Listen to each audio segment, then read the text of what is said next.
The Tu-160, while it looks similar to the B-1B, is a very different aircraft.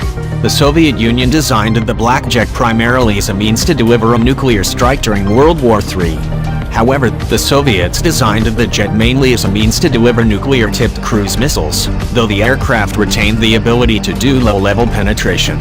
As such, the Tu-160 is much larger and much faster than the B-1B, with a maximum takeoff weight of over 606,000 pounds and top speed greater than Mach 2.05. By contrast, the B-1B weighs about 477,000 pounds. The Rockwell International B-1B Lancer strategic bomber and the Russian Tu-160 Blackjack look visually similar and even share some overlap in their mission sets. However, the two aircraft are quite different.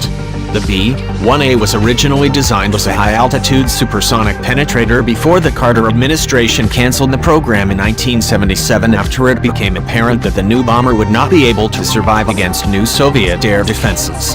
Instead, the Carter administration emphasized ballistic missiles and authorized the development of what would eventually become the Northrop Grumman B-2A Spirit stealth bomber. However, the development of the stealth bomber was not made public and would remain classified for years to come.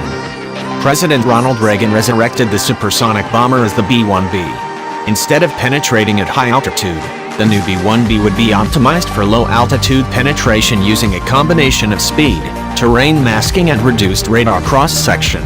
However, the trade-off was that the B-1B sacrificed high-altitude, high-speed performance as a result. While the B-1A had a top speed of over Mach 2.0, but the B-1B can barely manage Mach 1.25 as a result of its many structural changes and fixed geometry inlets. After the end of the Cold War, the B-1B was denuclearized and refocused on the conventional role, with all of the jet's nuclear hardware being removed in 1995. In place of the nuclear capability, the bomber was given a new conventional role, starting with Conventional Mission Upgrade Program. As part of the effort, the bomber was fitted with enhanced synthetic aperture radar capability and the ability to carry precision-guided munitions.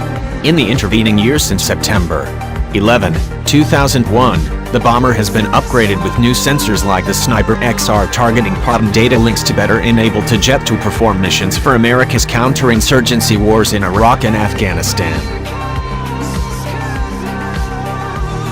The B-1B is no longer able to fight inside heavily defended airspace, but the aircraft will still have a role in the high-end fight as a standoff cruise missile carrier, using weapons like the JASSMER and LRASM.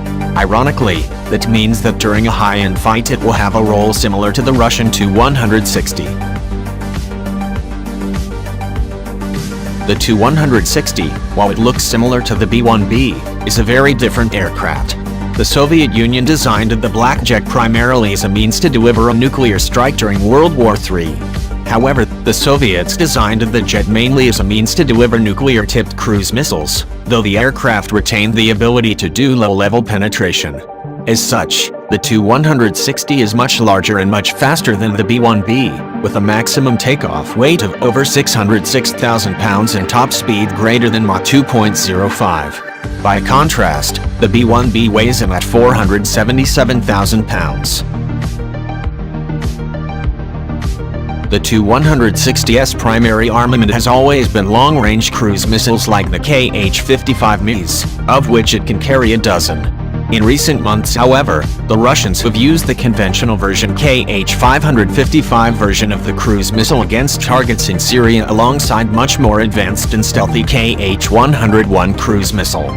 The aircraft also carries the nuclear-tipped Kh-102.